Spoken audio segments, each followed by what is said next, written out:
Shocking statement. Pirates armed like a state turned the ocean into a battlefield, and the water caught fire. The MV Argentum, carrying $4.8 billion in microchips, was swarmed by over 180 fighters tied to the San Felix Syndicate. A container of chips detonated. Fuel threatened to ignite the ship. Then the Navy escalated. LRASM launches, a Virginia-class submarine, and air power stitched together in minutes. Why did a commercial shipment trigger a joint force response? And how close did we come to a supply shock that hits your phone, your car, even defense systems? Watch how the intercept unfolded second by second. Before we move on, please take a moment to subscribe to the channel and like the video. How does a cargo ship become a $6 billion prize worth a firefight with missiles? By midnight on October 21st, 2025, the Caribbean was quiet, and the MV Argentum, US flagged, pushed east with a cargo manifest that read like a who's who of next-gen processors and high-bandwidth memory. Wafer lots tagged for fabs in Taiwan, Arizona, and Dresden sat in climate-controlled containers, each stack monitored by shock sensors and temperature logs. The crew ran a routine watch. Then the radar officer called out fast movers at range.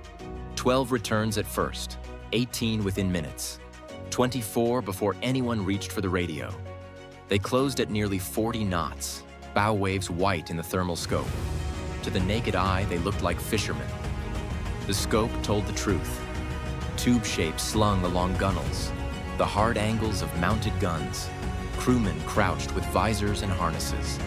The contact origin traced to a cove near Margarita Island, a known staging point for the San Felix Syndicate. Two larger blips lagged behind, motherships carrying extra fuel and replacement crews. The Argentum's comms hissed, then flattened. Wideband jamming cut bridge to shore and squelched the AIS broadcast. The helmsman swung starboard to buy sea room. The swarm adjusted and boxed the ship at standoff range. Gunfire raked the hull. Heavy rounds stitched through containers. One box flashed, insulation torn, packing blown open.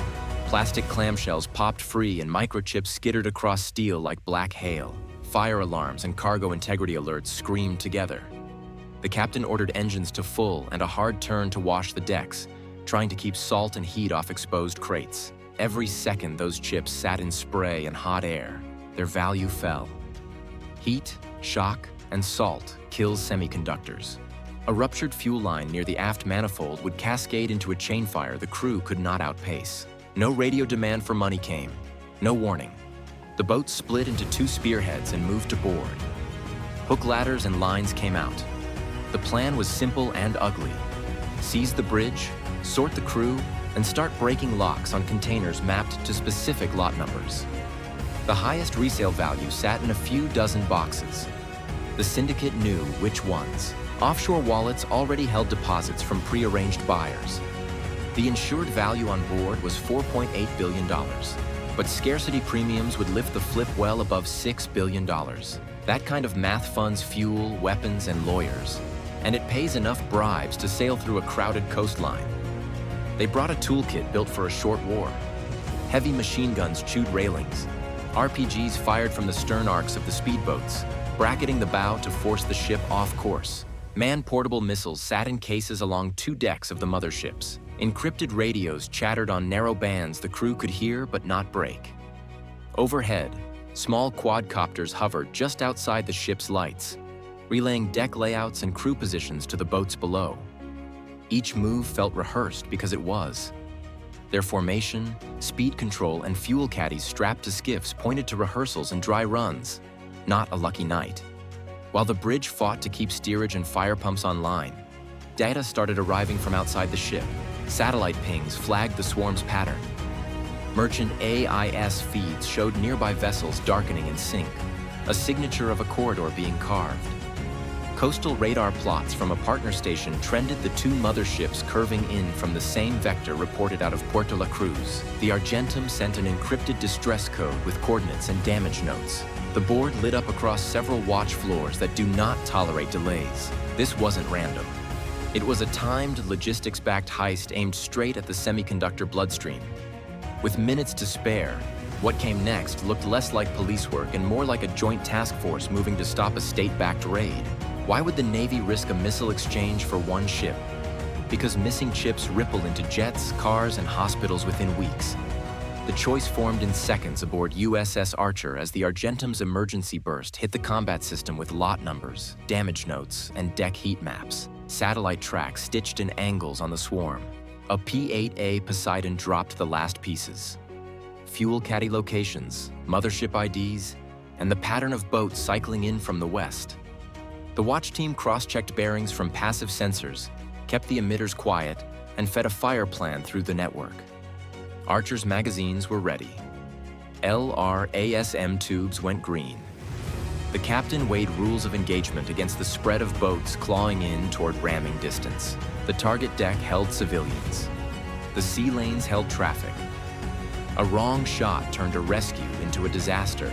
The helm put Archer upwind to get clean lines of fire and to avoid drifting debris from the Argentum. Data links pushed the surface picture to a second ship moving in the dark. USS Missouri crept into a 15 nautical mile cordon, closing escape lanes until the map looked like a no-go grid.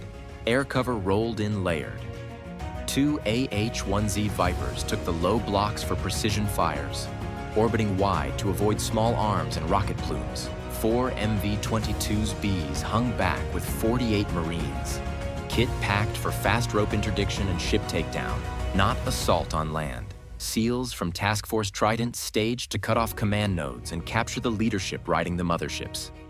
The deck crews clipped into safety lines. The lights went to red.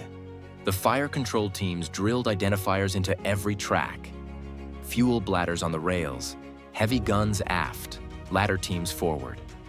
The tech edge mattered more than noise. Archer kept emissions low and leaned on passive sensors, EO/IR, ESM, and a radar profile built from other platforms, so the pirates could not read the ship's targeting focus. Networked fire control took the fused picture and let shooters pick aim points the old way. Engine blocks, gun mounts, fuel sacks. The idea was simple: stop the boats, not sink them into the Argentum. The Poseidon fed updates in 5-second slices, and the Argentum's bridge pushed deck camera stills to verify foot placement and avoid friendly fire. Then the ISR twist hit the net. Analysts flagged a coastal node near Puerto La Cruz, feeding cueing to the swarm, with covert antennas disguised as fishing gear. The signature explained the timing and the split-second turns by the fast movers. It also gave a flank. 3 shore nodes, spread along a waterfront that looked like a quiet village, were indexing targets for the boats and relaying Archer's movements. Tasking shifted. Vipers got pre-planned coordinates. A cyber team scrubbed the link margins to delay updates flowing to the swarm by seconds that mattered. Coordinated blows landed in a tight sequence. Vipers walked guided rockets onto outboard fuel bladders and set them off without cooking hulls. Archer used precision fires to cut heavy weapons off mounts and shred engines on lead skiffs. Missouri's long guns blocked the outer lane and forced the motherships to turn toward intercept teams. MV-22S closed the gap, dropped Marines onto ladders, and took control of 2 boats that had boards already hooked. SEALs hit the comms hub on a mothership and pulled hard drives and radios while the deck team doused flare-ups near exposed containers. Within minutes, 51 pirate vessels and 3 shore nodes were neutralized or pinned, and the Argentum's damage stayed under 3% of cargo value. The ship kept power. The fire lines held.